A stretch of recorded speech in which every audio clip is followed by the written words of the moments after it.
नमस्कार, मैं मोहम्मद आसिफ और आप देख रहे हैं एसपीएन नई न्यूज़। एकनाथ शिंदे के लिए लगातार जो उनकी चुनौतियां हैं वो लगातार बढ़ती जा रही हैं और उसका सबसे बड़ा जो वजह है वो संजय राउत है। अब क्यों? क्योंकि ताज़ा बयान जो उन्होंने दिया है, नया बयान, उसमें उन्होंने कहा है कि दरअसल जो 40 विधायक हैं वो कभी भी लौट सकते हैं। हालांकि अगर देखा जाए एकनाथ शिंदे के बयान को और एक तरफ संजय राउत के बयानों को, तो हम सब समझ सकते हैं कि दरअसल खेल क्या चल रहा है।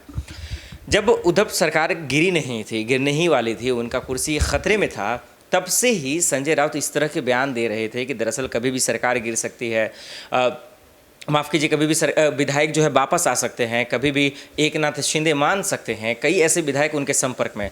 ये तब मालूम चला कि ये सब चीज़ फर्जी है और गलत है पूरी तरीके से, जब बीजेपी के साथ मिलकर एकनाथ शिंदे ने सरकार बना लिया और वो मुख्यमंत्री बन गए।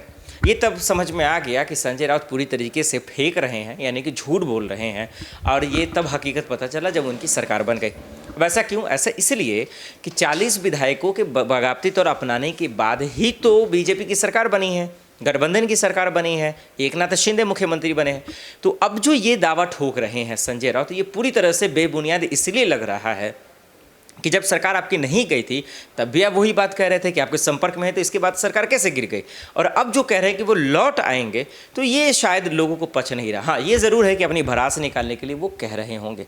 हाँ, अब ये देखना जरूर होगा कि एकनाथ शिंदे ने भी इस बात पे कही है खुलकर। उन्होंने साफ शब्दों में कहा है, अगर मैं खुली चुनौती देता हूँ आपको, आप में दम है, तो ये 40 विधायक में से किसी एक विधायक को ही आप ले जाइए ना, या उन्हें हरा के दिखा दीजिए ना, फिर मैं मान लूँगा।